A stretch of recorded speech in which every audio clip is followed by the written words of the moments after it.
Microprocessor is a device designed with registers, flip-flops, and timing elements. It has a set of instructions to manipulate data and communicate with peripherals. The process of data manipulation and communication is determined by the logic design of microprocessor. This logic design is known as microprocessor architecture. Now let's see how microprocessor interacts with memory, input and output peripherals. There we have address bus, data bus,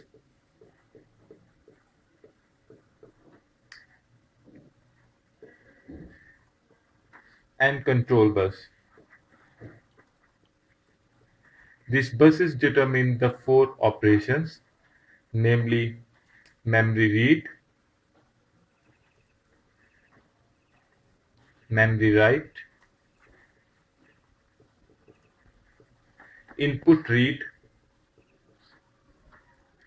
and output write.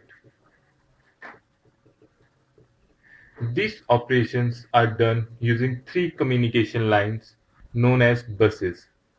The buses, as already explained, are address bus, data bus, and control bus. The address bus has 16 lines as the address of locations is given by 16 bits. It represents unidirectional flow of data from microprocessor unit to the peripherals. The data bus, on the other hand, is of 8 bits since the data to be transferred has 8 bits. It represents bidirectional flow of data. The data may either flow from microprocessor to memory or from memory to the microprocessor. Now let's come to control bus.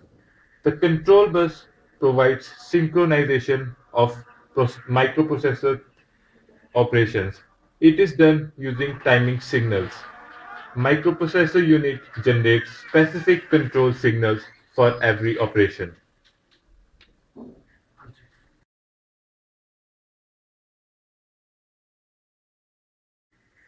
Now let's discuss the programming model of microprocessor 8085.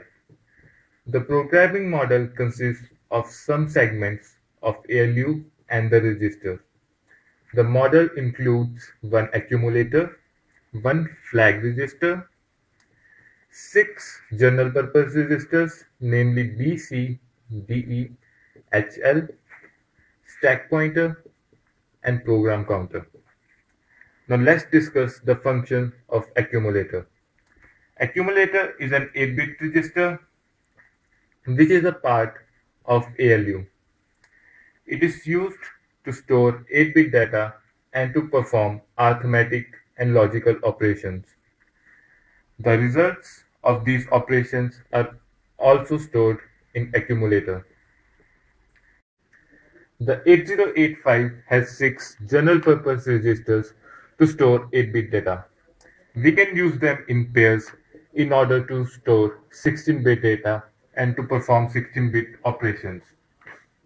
Now let's discuss the working of stack pointer. It is used for temporary storage of data during execution. The stack memory is shared by programmer and microprocessor.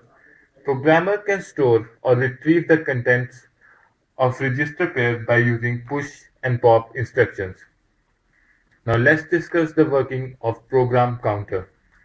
Microprocessor uses sequence during the execution of instructions. Program counter points to memory address from which next byte is to be fetched. When a byte is being fetched, the program counter is automatically incremented by 1 to point to the next memory location. Now let's discuss the working of flags. We have 5 flip-flops in ALU which are set or reset according to the results of an operation. These 5 flags are sign, 0, auxiliary carry, parity, and carry.